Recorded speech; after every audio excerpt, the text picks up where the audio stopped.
संजय, आप ground zero पर मौजूद हैं। हर वो तस्वीर हमारे दर्शकों को पहुंचा रहे हैं जो भूकंप से तबाही की गवाही है। आपके पीछे हम कुछ तस्वीरें देख पा रहे हैं जिसमें घरों में दरारें दिख रही हैं और ऐसा लग रहा है कि वहां पर हमेशा से वीरान था, लेकिन आप बता रहे हैं कि बहुत खूबसूरत गांव ये हुआ करता था। आप तस्वीरों के जरिए एक बार वो जगह दिखाइए जहां पर घर पूरे मलबे में तब्दील हो गए हैं, सड़कें जिस बात की गवाही दे रही हैं, वो तस्वीरें हमारे दर्शकों तक पहुंचाएं। संजय। बिल्कुल बिल्कुल पूजा, ये सबसे ज्यादा इसने भूकंप को झेला है। आप देखिए, इसमें कहीं भी कोई भी चीज साबुत नहीं बची है। पूरा का पूरा जो मकान था वो ध्वस्त हो चुका है। संजय, नेटवर्क प्रॉब्लम है, आपका फ्रेम फ्रीज हो रहा है। मैं वापस आपके पास लौटूंगी, तब तक ये तस्वीरें दर्शक देखें। पहली तस्वीर एबीपी न्यूज पर, क्योंकि एबीपी न्यूज वहां पर पहुंचा है जहां पर आया है भूकंप और भूकंप का मंजर, उसके बाद तबाही, मलबा आप इन तस्वीरों के जरिए देख सकते हैं। ये बहुत खूबसूरत गांव हुआ करता था, लेकिन यहां पर अभी क्या हालात हैं वो आपको लगातार संजय दिखा रहे हैं। संजय।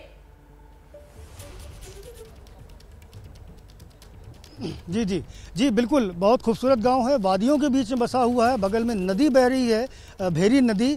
लेकिन अब इस गांव की तस्वीर बदल चुकी है। भूकंप ने इस पूरे गांव का जो नज़ारा है वो खुशनुमा से बेहद बदनुमा कर दिया है। ये तस्वीर जो आप सामने देख रही हैं, इसी मकान ने सबसे ज़्यादा भूकंप की त्रासदी झेली है।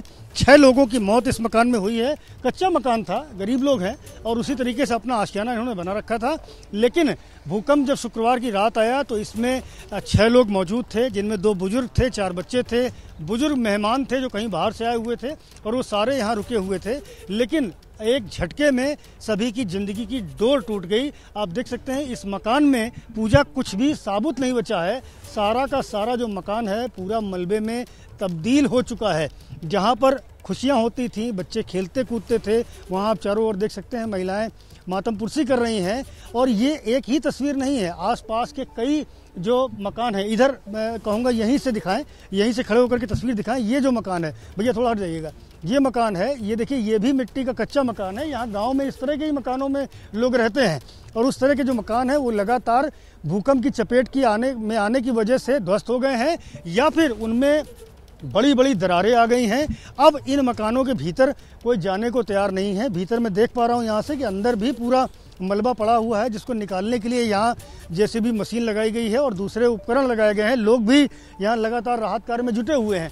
तो ये एक गांव नहीं है पूजा, इस तरह के कई गांव हम जिस रास्ते से गुजर रहे हैं उन सभी जगहों पर हमको कमोबेश एक ही तस्वीर दिख रही है और वो है तबाही की तस्वीर जो भूकंप की वजह से यहाँ पर देखने को मिली है, सामने आई है। जी बिल्कुल। और संजय, ये तस्वीर डराने वाली है, परेशान कर देने वाली है। बहुत धन्यवाद संजय आपका तमाम अपडेट्स और ग्राउंड जीरो से हर तस्वीर हम तक पहुंचाने के लिए। जब सियासत के शोर में खबर खोने लगे, जब सूचनाएं कम, हंगामा ज्यादा होने लगे, तब जरूरी है संविधान के पन्ने पलटना, खबर की तह हटाकर आगे निकलना। मगर ये करेगा कौन? इसलिए अब टूटेगा मौन, जिसे मालूम है सियासत की बिसात, जिसने देखी है सत्ता की शह और मात। पक्की खबर, सच्ची बात, 1 घंटे सिर्फ आपके साथ, भारत की बात, रोहित सिंह सावल के साथ, सिर्फ एबीपी न्यूज पर।